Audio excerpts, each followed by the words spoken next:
Okay, many of you all might have experienced this problem while trying to fill your gas on your Miata. You'll just start filling it up and click, click, click, it keeps shutting off, like as if the hose is kinked or something. Well, that's not actually the case. The case is there is a flapper valve where the hose goes to the tank. It's pretty easy to get to. All you're going to need is a 10mm wrench or ratchet, some flathead screwdrivers, and you'll take this inner lining out. You'll take a panel out, there's a few 10mm, and then you'll remove this hose.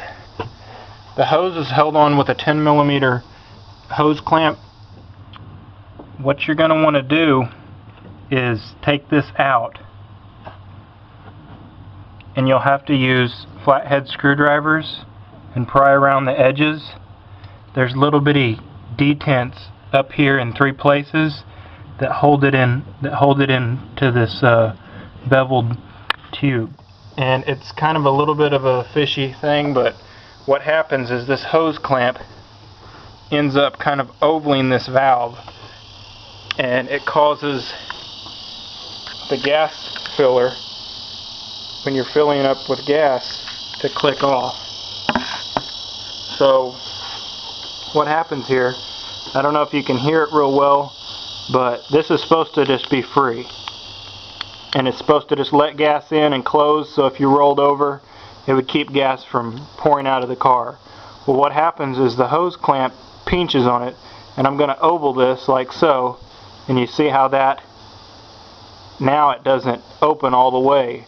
So when you try and fill up with gas and gas is flowing through here, it's shut closed and it's not allowing it to flow through all the way.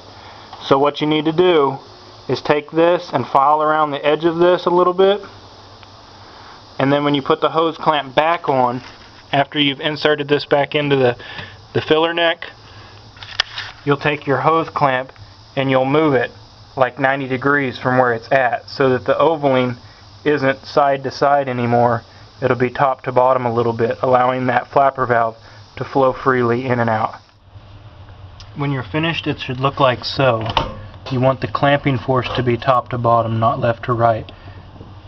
And then when you put this bracket back, it's going to end up hitting on that clamp a little bit. So you'll kind of have to bow the bracket so that you can get your bolts back in here and back in there.